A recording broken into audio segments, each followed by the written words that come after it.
Our God is a great God. Nuestro Dios es un Dios grande y un Dios fiel. Él nunca abandonará a su pueblo. Él nos capacitará para que nosotros, y este es el mensaje principal que trae Apocalipsis a los creyentes, para que perseveremos y experimentemos la victoria. Lo que quisiera hacer mientras comenzamos este tiempo de estudio es recordarles algunos puntos que mencioné ayer para que podamos ver ciertas verdades bíblicas y que estas verdades le den forma a nuestra perspectiva sobre los últimos días. Anoche estudiamos Apocalipsis capítulo 14, que es un pasaje altamente significativo. Este pasaje toca varias verdades bíblicas que debemos aceptar e implementar en nuestra vida. Así que antes de comenzar nuestro estudio principal hoy, quiero hacer un repaso bastante breve. Vayan conmigo, por favor, a Apocalipsis capítulo 14 y vamos a empezar en el versículo 17. En este versículo 17 vemos algo. Vemos que un ángel sale del santuario. Y eso es literalmente de lo que hemos estado hablando, del santuario, pero no el santuario de Jerusalén, sino el santuario del cielo. Y vemos aquí que este ángel tenía una hoz grande, y encontramos en este pasaje algo muy interesante. Encontramos que este ángel que sale tiene un llamado. Y ese llamado es hacer que la gente sea consciente del tiempo, de la temporada y de lo que está aconteciendo. De hecho, me gustaría regresar al versículo 9 y leer allí donde dice que este ángel habló y se presentó ante aquellos y clamó con gran voz, verso 9, todos los que adoran a la bestia, y esa bestia es el imperio maligno, el imperio del anticristo. Y no solo adoran a ese imperio, sino también a su imagen, y reciben su marca sobre la frente o sobre la mano. Dice, todos los que hagan eso, ¿qué recibirán? Versículo 10. Todos estos beberán del vino del enojo, y esta es la ira de Dios. Y lo importante de esto es que se trata solo del anuncio, porque en este punto la ira aún no ha caído. Y vemos en el verso 12 que les dice a los creyentes, y no hay razón para creer que estos son los llamados creyentes de la tribulación, porque anoche vimos que la ira de Dios todavía no ha comenzado. Dice en el versículo 12, esta es la paciencia. Recuerden eso. Y la palabra paciencia, en el idioma original, tiene que ver con sufrir mucho, con soportar cosas. Es un sinónimo de perseverancia. Dice, esta es la perseverancia de los santos. ¿Y quiénes son los santos? Los que guardan los mandamientos de Dios y la fe en Yeshua. ¿Ves lo que el libro de Apocalipsis nos está enseñando? Con demasiada frecuencia escuchamos de falsos maestros que existe una dicotomía, una separación entre guardar los mandamientos de Dios y la fe en el Nuevo Testamento. No vemos eso en el libro de Apocalipsis, vemos lo contrario. Dice, aquí está la perseverancia, y se nos llama a resistir y sufrir, y en medio de eso, permanecer fieles a las instrucciones de Dios. Y esto manifiesta nuestra fe en Yeshua. Y luego descubrimos en el versículo 13, que dice, oí una voz del cielo que decía, escribe, bienaventurados son los que mueren en el Señor, de ahora en adelante. Así que tenemos un pasaje bíblico que nos dice que aquellos que están en el Señor, y de nuevo, estos no pueden ser santos de la tribulación porque lo que encontramos es que no podemos creer lo que otros dicen, que todos esos 7 años son la ira de Dios, porque aquí la ira de Dios todavía no ha comenzado. ¿Qué debe suceder primero? Lo sabemos bien. sabemos que en las Escrituras vemos que el Mesías saldrá, aquel que viene sobre las nubes, con el fin de cosechar la tierra, es decir, Él arrebatará a aquellos creyentes que estarán venciendo, que estarán perseverando, aquellos que son fieles. Y no significa que los que no estén viviendo así serán rechazados, porque no somos salvos por obras, somos salvos por gracia. Pero el énfasis, la expectativa, es que permaneceremos fieles, que vamos a perseverar y a vencer. Y es solo después de eso que entonces vemos, leamos el versículo 17, allí vemos que este otro ángel sale, luego de que han sido arrebatados todos los creyentes de la tierra. Estamos hablando del rapto. Pero en el versículo 17, un ángel diferente sale adelante, uno que tiene una hoz afilada. ¿Y qué hace él? Lo comentábamos anoche. Él cosecha la tierra de aquellos que son malvados, de aquellos que moran sobre la tierra, aquellos que están conectados con el reino del anticristo. Y ellos serán recogidos como uvas que están maduras y arrojados al lagar de la ira de Dios. Aquí es cuando la ira de Dios inicia.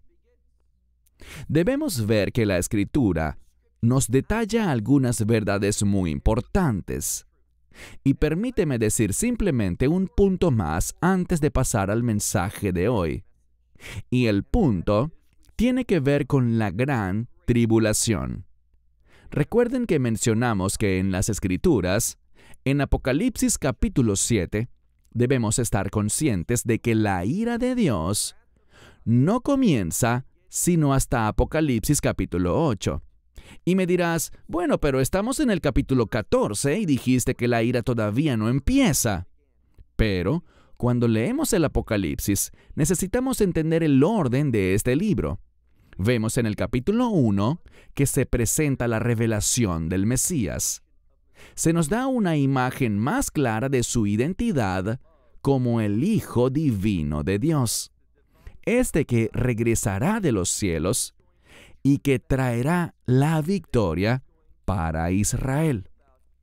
Luego, vemos en los capítulos 2 y 3, 7 mensajes a las iglesias, a las 7 iglesias que están en el exilio. Y luego en el capítulo 4, vemos que Juan es llamado a los cielos, donde puede tener una perspectiva celestial de estas visiones.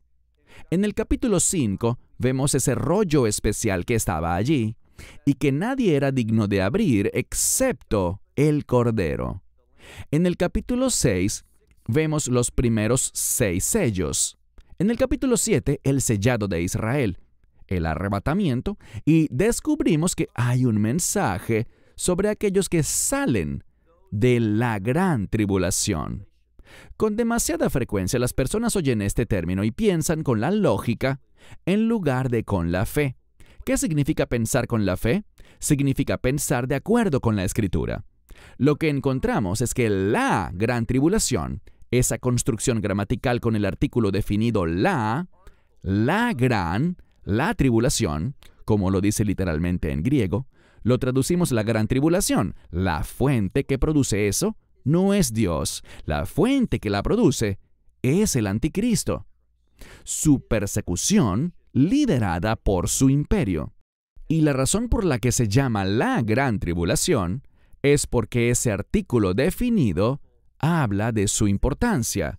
Es algo de extrema importancia para Dios que sus seguidores, aquellos que han aceptado a su Hijo unigénito, aquellos que tienen ese nuevo pacto con Él, que estén siendo perseguidos por su fidelidad al Dios viviente. Y luego, en el capítulo 8, encontramos los juicios de las trompetas, en el capítulo 8 y 9.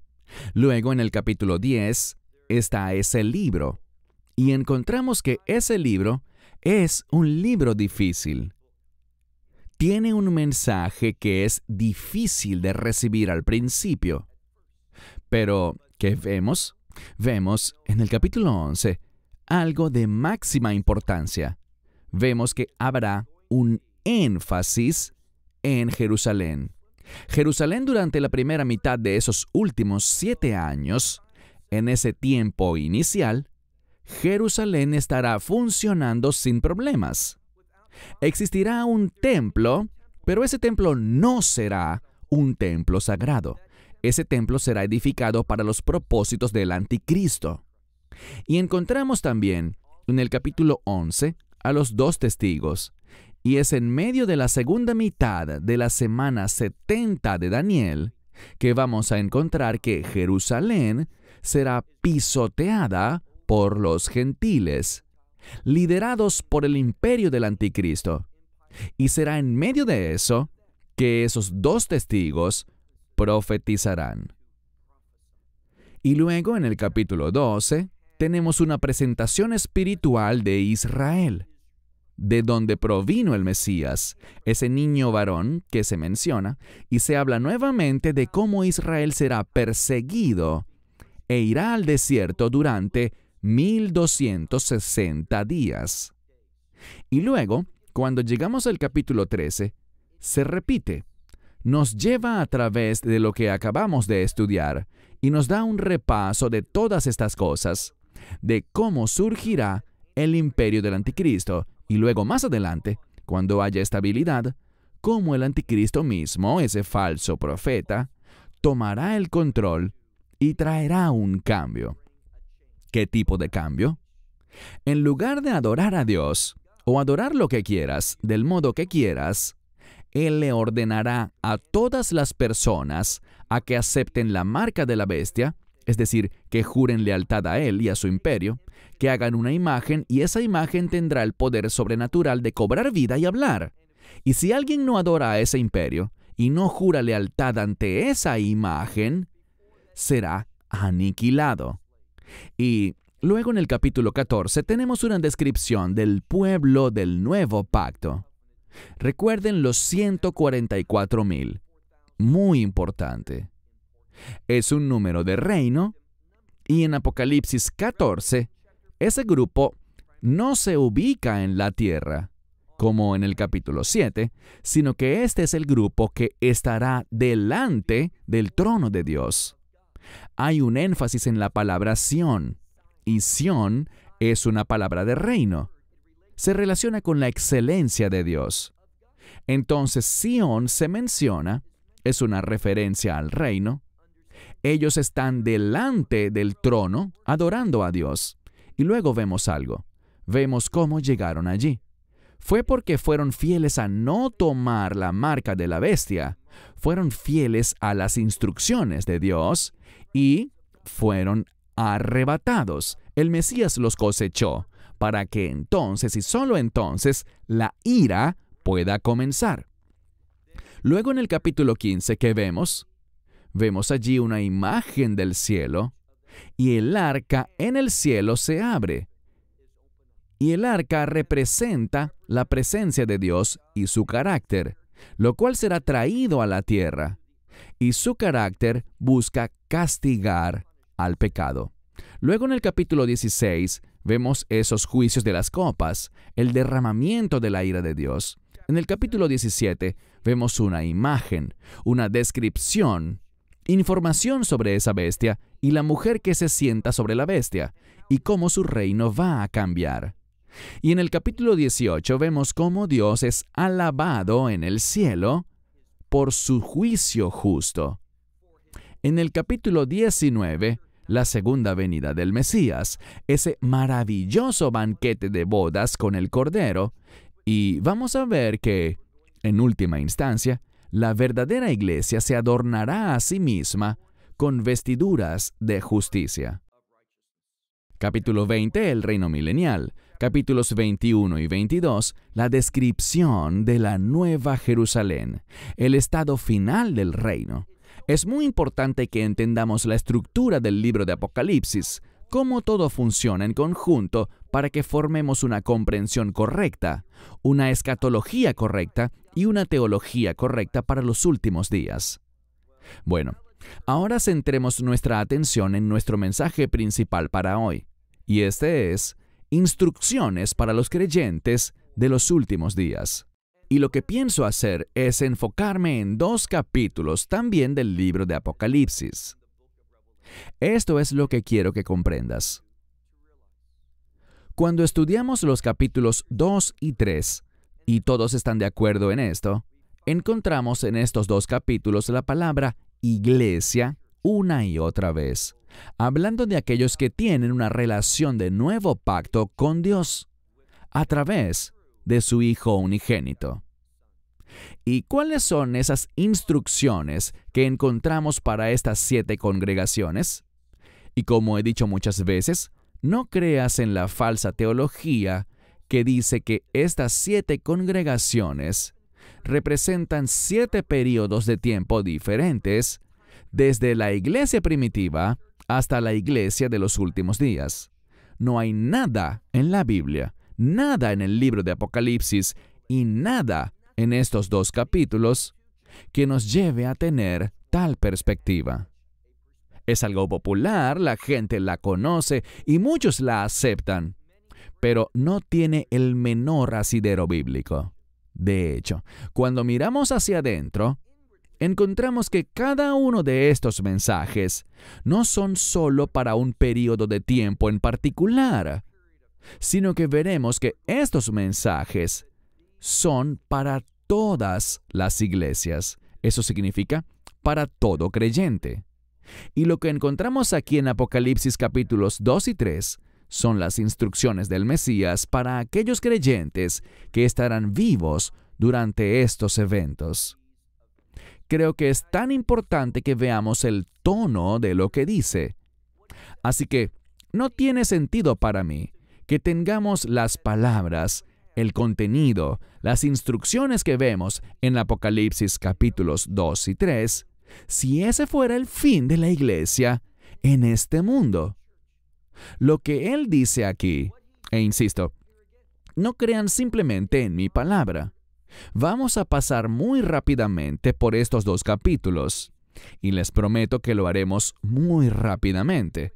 Solo vamos a destacar algunos puntos, y vamos a ver que por el mensaje que el Mesías da, por las instrucciones que estas 7 congregaciones reciben, no tiene sentido creer que estas cosas fueron dichas a una iglesia que iba a ser arrebatada inmediatamente. ¿Por qué lo digo? Leámoslo juntos. Vamos a ver las instrucciones del Mesías para la iglesia en los últimos días. Y lo primero que vemos, vayamos por favor a Apocalipsis capítulo 2, versículo 2. Lo que nos dice aquí nos dejará una lección práctica. Una de las cosas por las que a menudo se me critica, y mi esposa muchas veces es la principal entre esos críticos, es que mi enseñanza con frecuencia no es muy práctica, es decir, que no doy muchas aplicaciones de lo que enseño. Y es verdad, lo acepto. Por esto me gustaría hacer de este último mensaje uno muy práctico y aplicable para la gente. 18 instrucciones y pasos tangibles que puedan hacer e incorporar a sus vidas. Y aquí está la primera instrucción.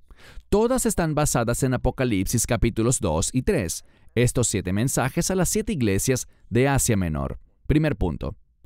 No toleres el mal.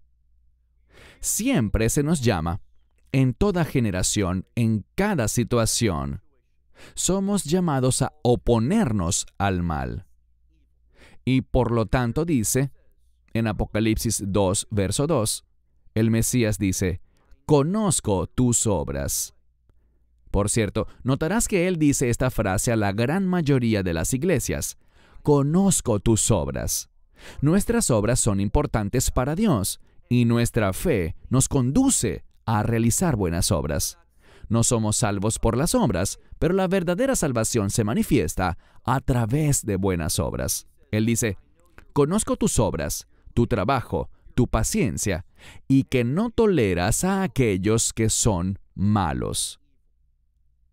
En los últimos días, veremos cada vez más oportunidades a nuestro alrededor para levantarnos en oposición al mal. Pero estemos conscientes de que ese mal también va a surgir de la iglesia local. Viene, como hemos dicho ya, una apostasía, y tenemos que levantarnos en oposición a eso. Punto 2. No toleres el engaño. Desde mi perspectiva, estoy viendo más y más falsas teologías entrando en seminarios e institutos bíblicos y, por consecuencia, en la congregación local. Eso no debería sorprendernos. Hablamos de la apostasía, pero también vemos que gran parte de la comunidad cristiana está cediendo terreno y aceptando aberraciones que no deberíamos tolerar. Sabemos algo. Sabemos que el imperio del anticristo se basa en el engaño y la falsedad, mientras que el reino de Dios se basa en la verdad. Así que no toleres lo que es falso. Y déjame darte un ejemplo. El año pasado estudiamos a Pedro, su segunda epístola. ¿Y qué dice allí? Dice, así como en Israel en el pasado hubo falsos profetas, él nos advierte y dice que en los últimos días habrá muchos falsos maestros. El Mesías lo dijo también. Por lo tanto, noten lo que dice. Apocalipsis capítulo 2, verso 2. La segunda parte. Que has probado a aquellos que dicen que son apóstoles, pero no lo son. Algo que está creciendo mucho actualmente es el uso de esa palabra, apóstol.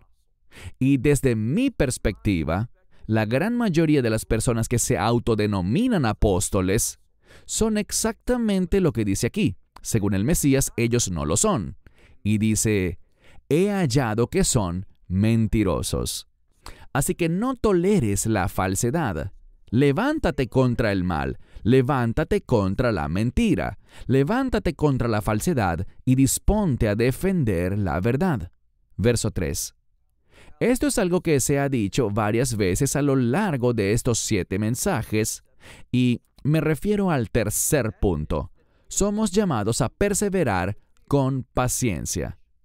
Somos llamados a avanzar en la verdad y estar dispuestos a sufrir trabajando por, oye bien, trabajando por causa de su nombre. El nombre, bíblicamente, tiene que ver con el carácter, así que perseveramos con el fin de que vivamos y ejecutemos, hagamos las cosas que están alineadas con el carácter de Dios.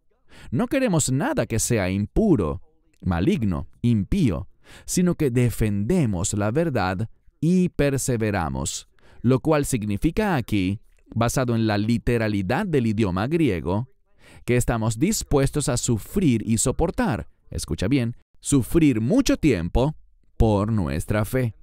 Por eso dice en Apocalipsis capítulo 2, verso 3, y has perseverado, y has tenido paciencia, y has trabajado por mi nombre, y no te has cansado. Aquí tenemos un principio. Cuando luchamos por la verdad, cuando demostramos un compromiso con el carácter de Dios y queremos que su carácter sea nuestro carácter, no nos vamos a cansar, no nos vamos a agotar, sino que Dios nos dará un poder sobrenatural. La Biblia dice, correrás y no te cansarás. Es una promesa sobrenatural, pero solo cuando estamos comprometidos con su carácter.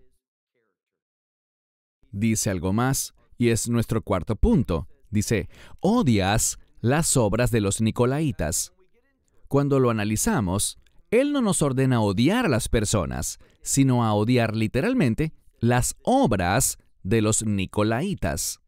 Y de nuevo, cuando miramos a algunos de los comentaristas, dirán que los nicolaítas son los seguidores de Nicolás, pero eso no es lo que revelan las Escrituras. Los nicolaítas, esa palabra, está compuesta por 2 términos griegos. Ambos son relevantes y significativos. La palabra Nikeo es la palabra griega para vencer o tener la victoria.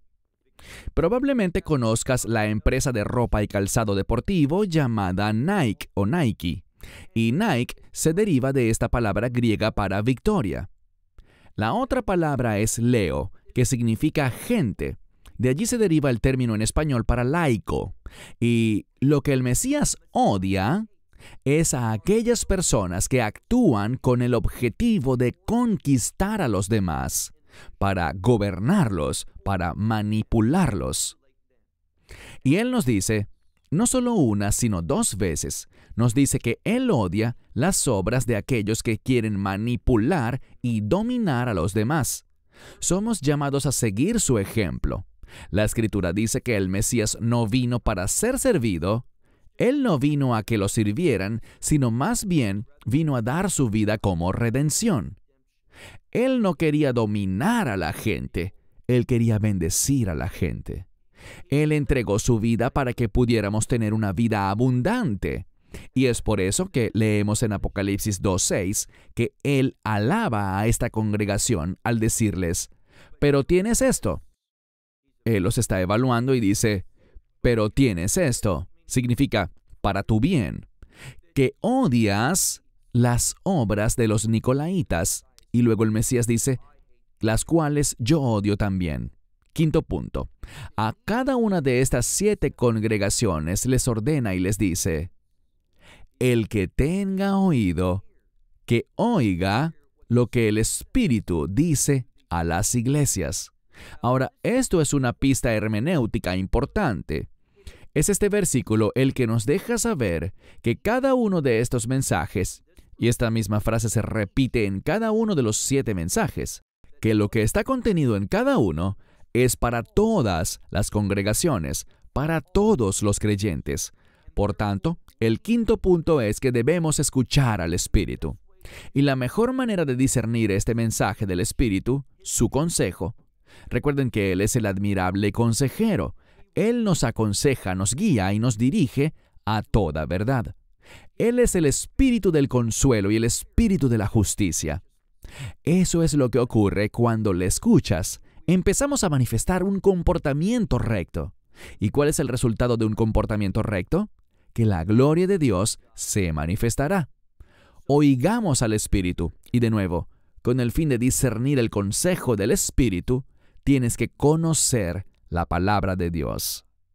Luego dice, sexto punto, uno muy significativo, porque está hablando y le dice a la congregación en Apocalipsis 2, verso 10, le dice, no temas lo que estás a punto de sufrir. Ahora, si fuese verdad lo que algunos enseñan, que al final de Apocalipsis 3 todo termina, ahí cuando Juan es llevado al cielo, muchos creen que ese es un simbolismo del rapto de la iglesia, pero yo lo rechazo firmemente. Es incorrecto. Si tienes esa metodología para interpretar la Escritura, que cuando Juan es llevado al cielo eso significa realmente el arrebatamiento de la iglesia, esa clase de metodología le permitirá a la gente hacer que la Biblia diga cualquier cosa que ellos quieran que diga. Lo que tenemos que comprender es una sencilla verdad. Cuando el Mesías revela estas instrucciones para los creyentes de los últimos días, Él dice, no temas lo que estás por sufrir. Leemos en el verso 10, no temas ninguna de esas cosas que estás a punto de sufrir, porque de hecho, el diablo, y siempre es sabio prestar atención a cómo se identifica a alguien en la Biblia. El diablo es Satanás. Él es la serpiente, el dragón, todos esos términos que se usan en Apocalipsis. Pero aquí es la palabra diablo. Y la palabra griega para diablo proviene de una palabra griega de donde obtenemos la palabra diabólico. Y eso es él. Él es un maestro del engaño.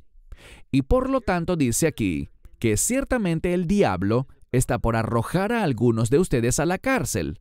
Eso lo advirtió el Mesías en los Evangelios, en el Sermón del Monte.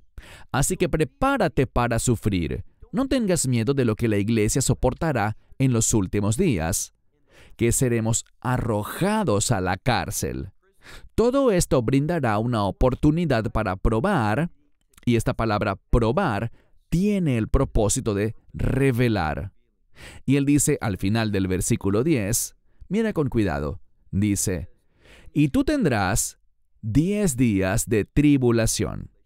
Entonces, ¿cómo podemos decir que la iglesia no estará presente para ninguna clase de tribulación? La tribulación, esa palabra de elipsis, generalmente cuando se aplica a la iglesia, se relaciona con persecución, con sufrir por la fe, y se nos llama a alegrarnos cuando somos considerados dignos de sufrir por Él, de sufrir por la justicia. Ahora, el número 10 en las Escrituras es un número de totalidad o plenitud, de algo completo. Y lo que dice es esto: tú vas a sufrir tribulación por completo. Vas a tener dificultades y seremos llevados por todo ese proceso. Es decir, todo lo que nos toque sufrir, lo vamos a sufrir. Pero Dios es fiel. En este libro de Apocalipsis, y hablaré de esto más tarde, el énfasis, su mensaje a la iglesia es a vencer.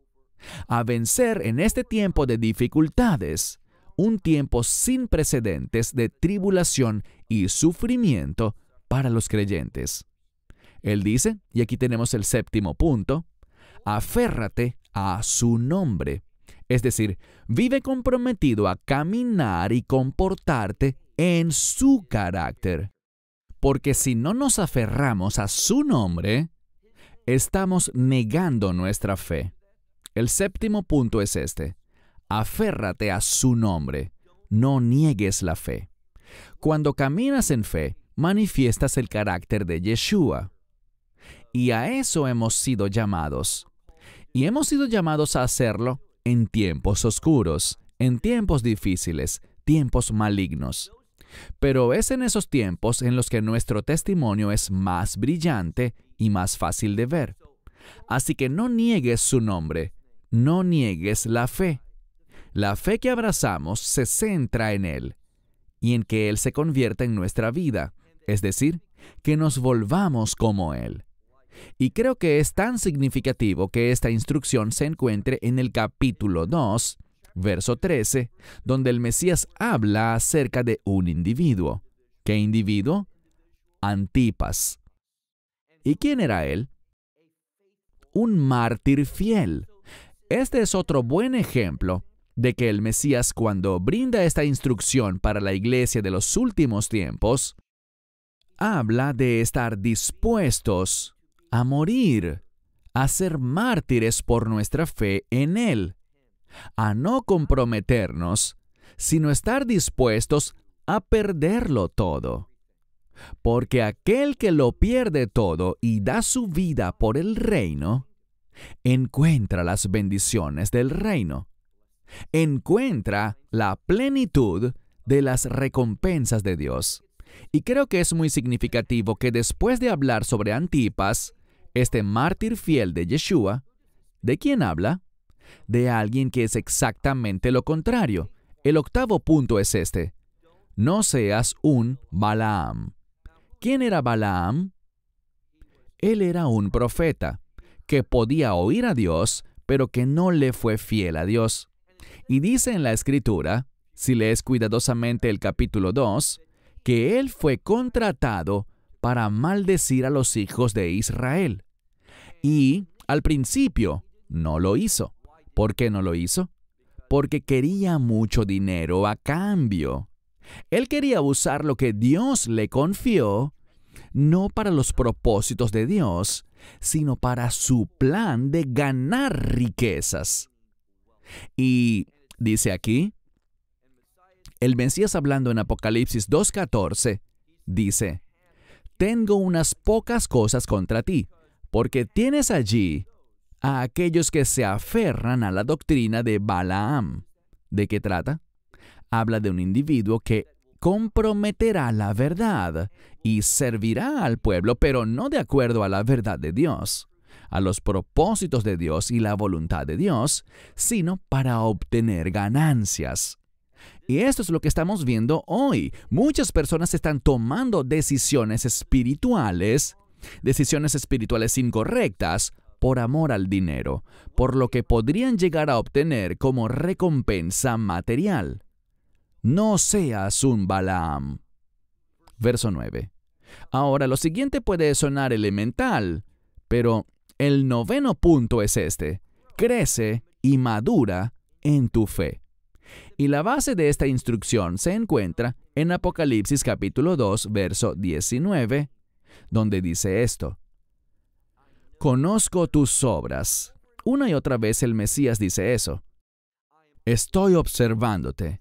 Veo todo lo que haces. Conozco todas tus obras. Y estas obras están escritas y se nos dará una recompensa basada en nuestras obras. Ya sea que nuestras obras sean puras o que nuestras obras sean impuras y desagradables para Él. Él dice, verso 19, conozco tus obras, tu amor, servicio, fe, y de nuevo menciona la palabra paciencia, esa disposición a sufrir por mucho tiempo.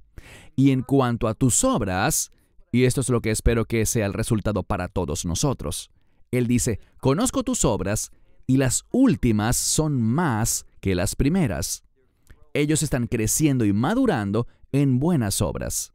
Y las buenas obras son importantes porque, ¿qué dice la Escritura? Los verán a ustedes y sus buenas obras y alabarán a su Padre en el cielo. Si queremos ser usados por Dios para adorarlo, para alabarlo, debemos comprometernos con el buen orden, con las buenas obras. Ahora pasamos al 10º punto. El 10º punto es simplemente: haz cumplir el orden de Dios. Y esto debe hacerse principalmente dentro de la congregación local. Quiero decirlo de nuevo. El 10º punto: haz cumplir el orden de Dios. Vemos con demasiada frecuencia que la iglesia está violando el orden de Dios. Y les daré un ejemplo que se encuentra en Apocalipsis 2:20. Y vemos una epidemia de esto. Estoy consciente de que esto no es popular. Pues que así sea. Pero vemos aquí, mira el verso 20 del capítulo 2. Dice, tengo algunas cosas contra ti, porque permites que esa mujer, Jezabel, que se hace llamar profetisa, enseñe y haga descarriar a mis siervos. ¿Pueden las mujeres enseñar? Sí, a otras mujeres. Pero no es el orden de Dios que una mujer enseñe a un grupo heterogéneo. Pablo sienta las bases para esto y no es algo cultural, no está limitado a una época pasada. Simplemente dice que fue la mujer la que fue engañada en el jardín y que el hombre fue formado primero. No violen el orden de Dios. Hagan cumplir el orden de Dios.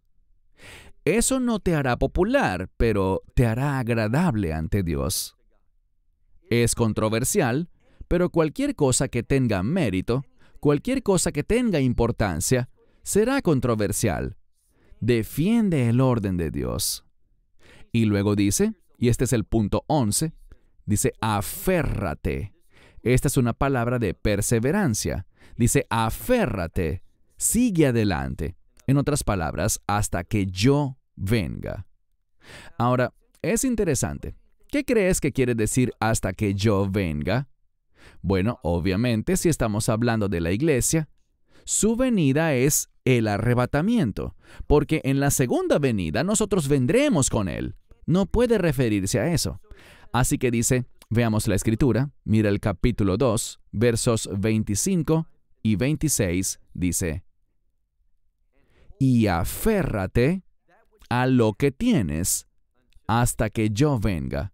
Porque al que venza y guarde mis obras hasta el fin, y aquí de nuevo, ¿a qué fin se refiere? Obviamente, al final de la era de la iglesia. Es lo que el Mesías menciona, por ejemplo, en Mateo 24:6, Mateo 24:13 y en Mateo 24:14. Todo esto tiene que ver con el final de la era de la iglesia. ¿Y cuál es el evento que pone fin a la era de la iglesia? El rapto. Y por lo tanto, les está diciendo a los creyentes que sean vencedores. Hablaremos más sobre eso en un momento. Pero debemos vencer, perseverar, mantener las obras hasta el final.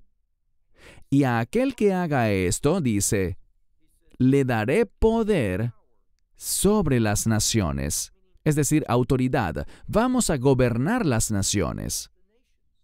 La Escritura dice 2 veces en Apocalipsis capítulo 20, tanto en el versículo 4 como en el versículo 6, dice que los creyentes, aquellos que formen parte de la esperanza bendita o el rapto, vamos a gobernar y reinar con el Mesías.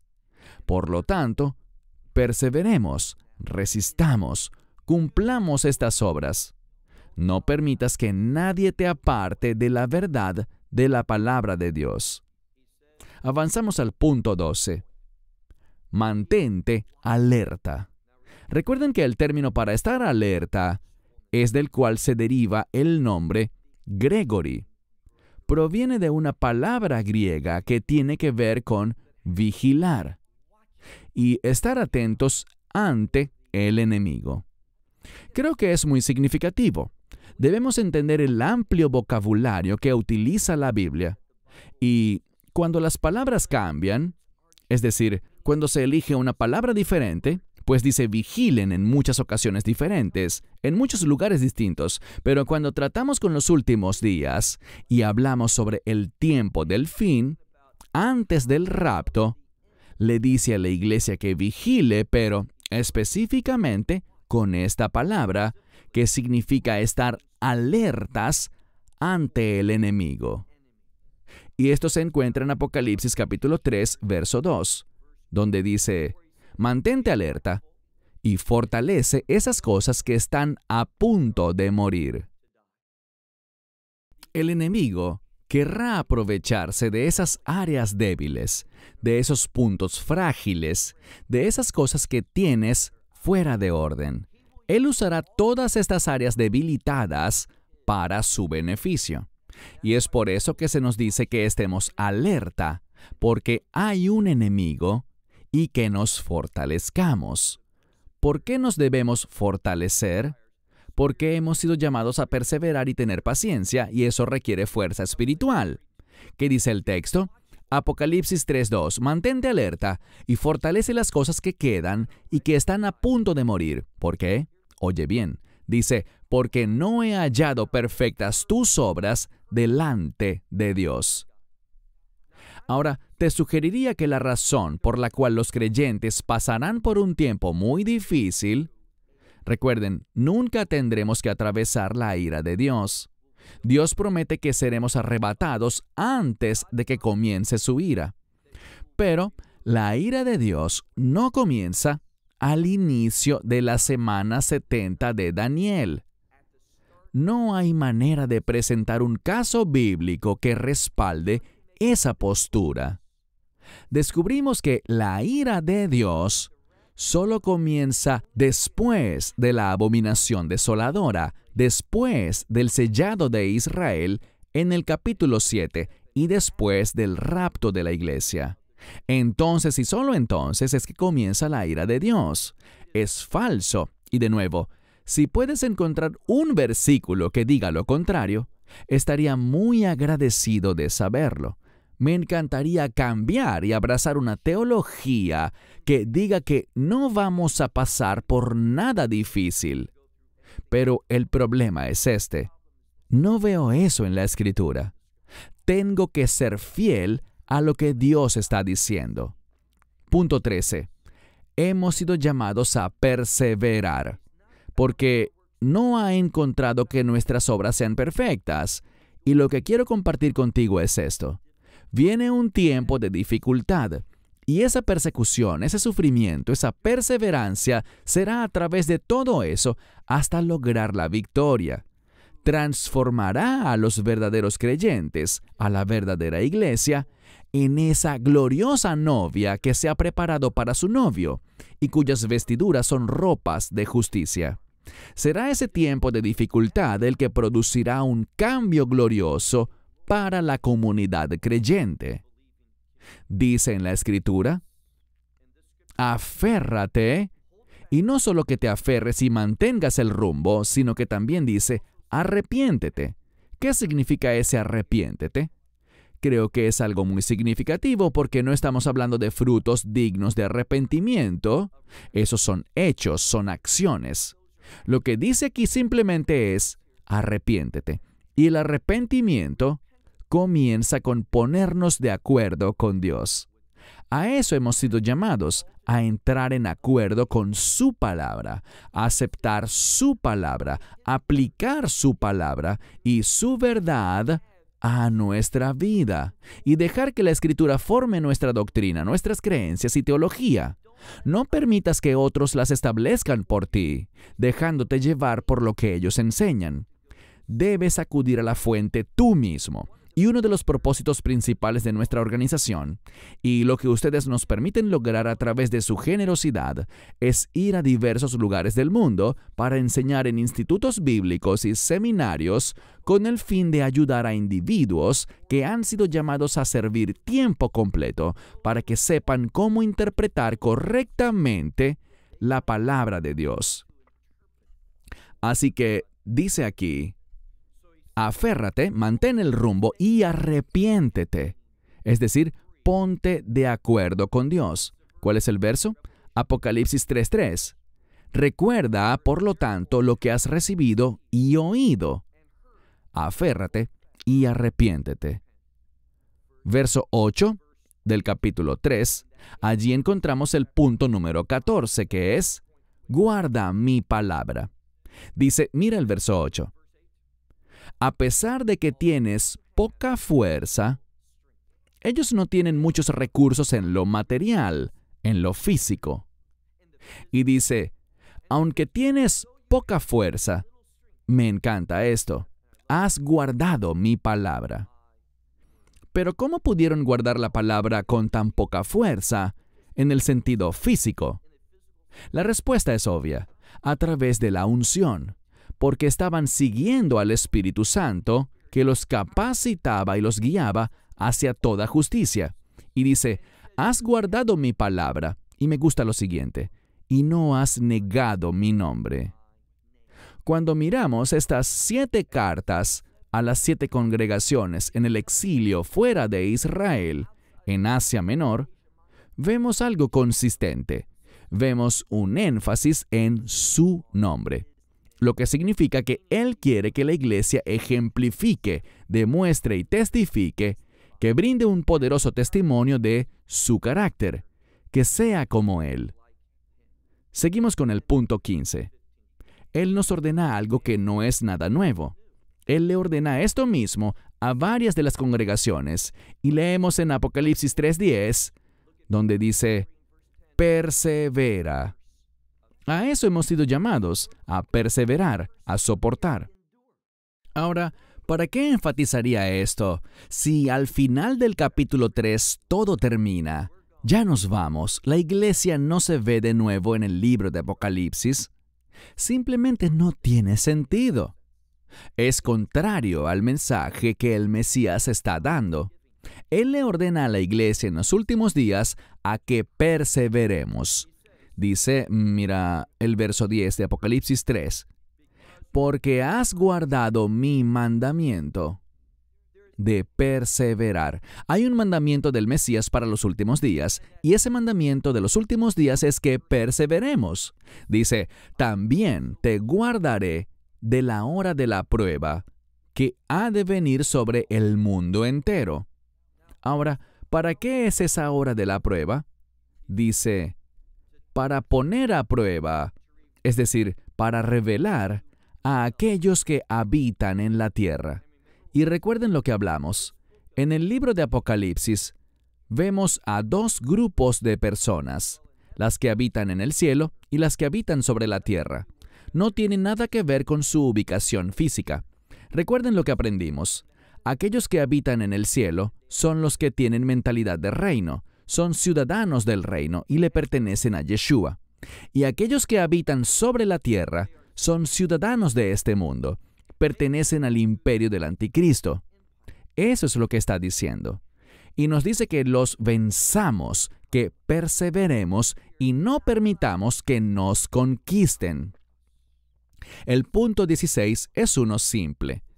Ten compromiso. No seas alguien que carece de pasión. No seas una persona sin celo. La base de esta instrucción se halla en Apocalipsis 3, 15 al 16, cuando dice, no seas tibio. Desearía que fueras frío o caliente. Esos son los dos extremos. Así que sé extremo en la fe. Pero incluso si eres extremo en la desobediencia, como lo era Pablo, Dios, cuando ve a una persona tan comprometida, puede hacerla virar hacia la dirección correcta. Pero cuando alguien carece de empatía, cuando alguien no está interesado, no tiene pasión, no tiene compromiso, ¿qué dice allí? Tal persona es tibia y el Mesías dice, te vomitaré de mi boca.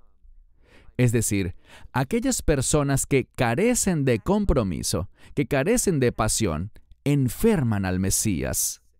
Eso le causa repulsión. El punto 17 es, depende del Señor para todas las cosas. ¿Escuchaste bien? Depende de Él. Ahora, la iglesia de la Odisea no era una iglesia fiel. Y Él dice, porque dices, soy rico y me he enriquecido y no tengo necesidad de nada.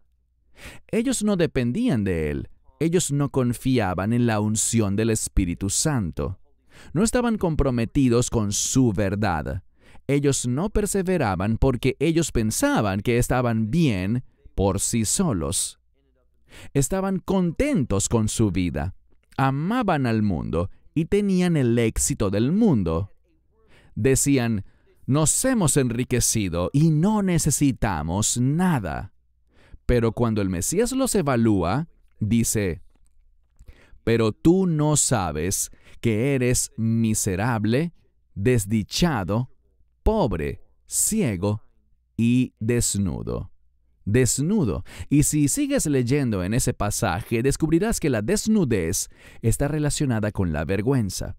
No queremos ser personas que cuando nos presentemos ante el Señor sintamos vergüenza por falta de fidelidad, porque no estábamos comprometidos con la verdad, porque no perseveramos, porque no superamos, porque no resistimos.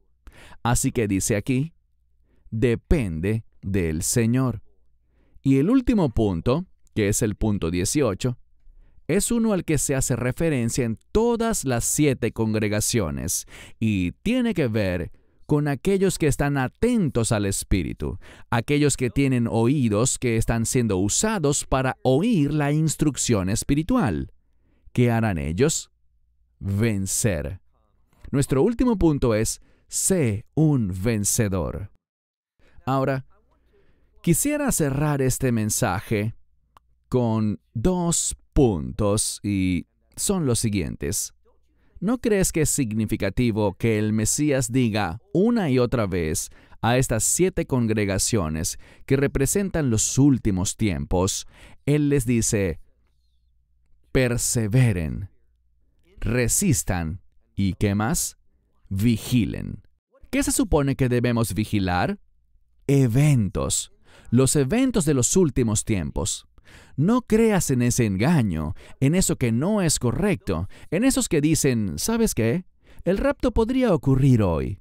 No hay nada que tenga que ocurrir obligatoriamente antes de que el arrebatamiento ocurra.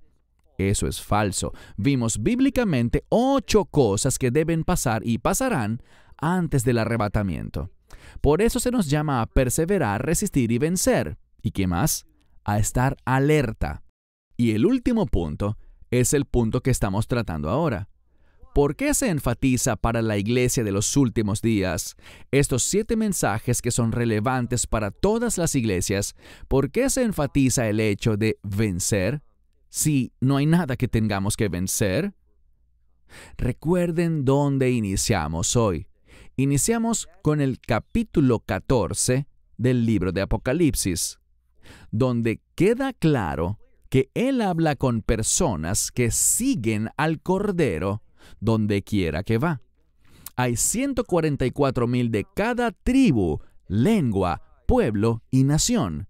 Y estos individuos, ¿qué sabemos de ellos? Sabemos que se les advierte a que no tomen la marca de la bestia. Y la marca de la bestia solo será un problema durante el tiempo del imperio del anticristo. Es asombroso para mí. No veo la razón por la cual afirman que la iglesia nunca verá al anticristo. Conozco su razonamiento. Simplemente dicen esto. Bueno, como el anticristo opera en los últimos 7 años, por lo tanto, como somos arrebatados antes de eso, no lo veremos. Hacen una suposición para complacer su propia doctrina, y una suposición que no pueden respaldar bíblicamente. No pueden ofrecer ni un versículo. Es mera lógica humana basada en una hipótesis que han inventado, pero que no está basada en la Escritura. Los creyentes debemos ser personas que perseveran, resisten y vencen. Él nos ha ordenado que estemos alertas ante el enemigo. For that enemy. Esperamos que te hayas edificado con el mensaje de hoy y lo compartas con otros. Te invitamos a seguir nuestros estudios cada semana por este canal y por el portal de YouTube de Amarás a Israel. También puedes descargar nuestra aplicación móvil gratuita, Mi Estudio Bíblico. Finalmente, para obtener más información sobre nosotros, visita nuestra web amarasaisrael.org, donde encontrarás otras conferencias de Baruch en audio, video y texto. Hasta el próximo programa. Que el Señor te bendiga en Yeshua HaMashiach, Jesús el Mesías, mientras caminas con Él. Shalom desde Israel.